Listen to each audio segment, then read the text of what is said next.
I keep having the same dream. 12-year-old Maria Lyons brushed her straight black hair in long, even strokes. She peered over at her best friend Helen, who was sitting uneasily on a rickety chair in Maria's bedroom.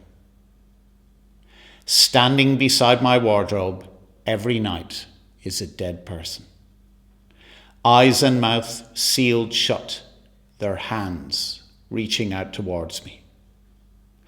They stay for 2 nights and then they are gone, replaced by new people who have recently died. "Oh my God, what a horrible dream," Helen spluttered, her hands clasped tightly together. "Aren't you frightened?" Maria shook her head. "I spend my whole life surrounded by death, so why should it be any different when I'm asleep? Besides, real life is a lot scarier." Maria put her hairbrush down and started to tidy up her bedside locker. After a few moments, Helen asked softly, "Did you know any of the dead people?" "Dad looked after them all," Maria replied casually, tugging gently on the locket round her neck. "Last month it was Dougal, the man from the park.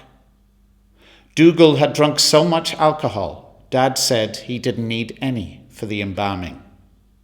Last week it was John, our old postman." "You have an overactive imagination, and who could blame you?" Helen declared, waving her hands dismissively. "Living across the road from a graveyard has got to mess with your head. But you must be the only girl in Ireland who has fresh wreaths in her bedroom." "I don't mind. Dad doesn't have space for them downstairs." "Why?" Helen began slowly, almost as if she didn't want to ask the next question. "How long have you been having this dream?" "Since I was 7. "Since you were what?" Helen said, wrinkles of astonishment crisscrossing her forehead. "How could you keep this a secret for 5 years?" "I told Dad when it happened first. He said I had a gift." "What a wonderful way to comfort a 7-year-old child," Helen said sarcastically. "Dad taught me there's nothing to fear because the dead can't harm you. He was right in a way about it being a gift. It can be reassuring. I got to see Auntie Annie after she passed away, and then, of course," Maria added falteringly, "there was Mum." "It would freak me out," Helen gasped, beads of sweat appearing near her forehead. "I don't know how you can be so cool about it."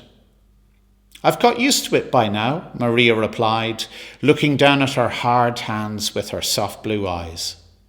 "I've even put up some posters so I can look at my favourite bands instead of dead people wiggling their hands at me." Helen shook her mousy brown hair vigorously. She got to her feet, pulled back the curtains and opened the window. As the fresh air streamed into the bedroom, Helen glanced up at the cold, imposing church across the road.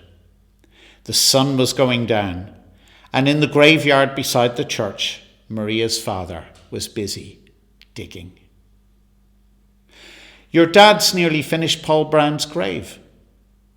Helen paused for a moment, as if weighing up the evidence.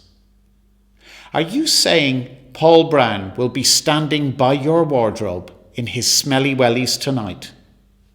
"He's already checked in. Arrived last night," Maria replied.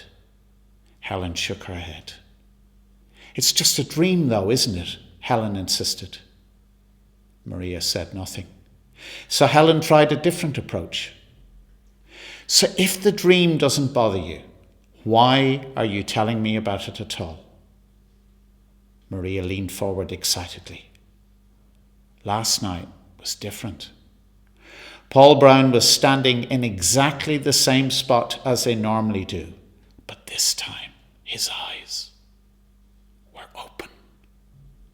"Ooh, spooky," Helen replied, her breathing getting a little faster again. Are you sure it wasn't the light from the moon playing tricks on you? A blue light burned in his eyes, and his mouth was open. But there's more, Maria whispered.